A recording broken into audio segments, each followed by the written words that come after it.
Alors comment rédiger un rapport d'étude de marché? Donc quand vous allez faire une étude de marché, vous allez devoir rédiger un rapport.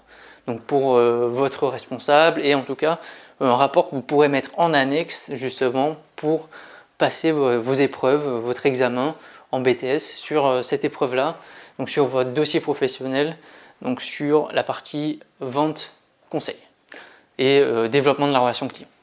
Donc ce rapport, vous pourrez joindre en annexe, il doit comporter une certaine structure qui est assez logique à l'étude de marché. Donc je vous invite à aller voir la précédente vidéo sur justement l'étude de marché, parce que ça reprend en quelque sorte les principales informations qu'il faut retrouver.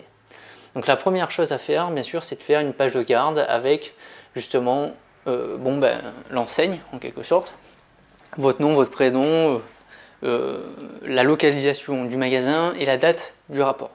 Ensuite, il va falloir définir un contexte justement. Donc, pourquoi est-ce que vous avez fait cette étude? Quels étaient vos objectifs premiers justement pour cette étude? Est-ce que c'était parce qu'il y avait une problématique de chiffre d'affaires? Est-ce que c'était juste pour faire une étude de marché, pour lancer une nouvelle gamme? Donc, il faut vraiment que vous mettiez votre contexte et votre objectif de l'étude. Ensuite, vous allez reprendre justement des informations intéressantes de l'étude de marché.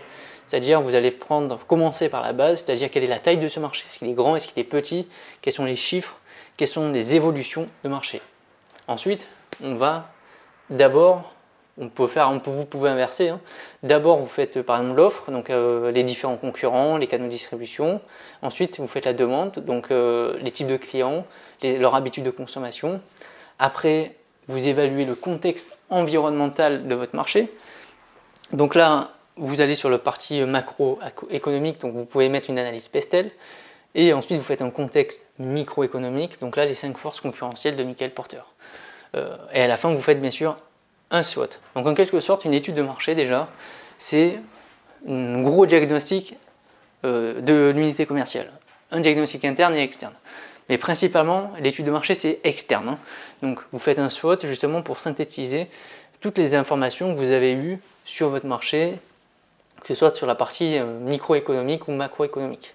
Et bien sûr, n'oubliez pas cette dernière partie qui est super importante, c'est-à-dire que vous faites une étude de marché, vous aviez un contexte, un objectif de l'étude, qu'est-ce que cette étude de marché vous a apporté, quelles sont justement vos observations et quelles sont vos préconisations ou plans d'action possibles à mettre en place dans le magasin pour s'adapter à ce marché et justement pour utiliser toutes les informations que vous avez recueillies.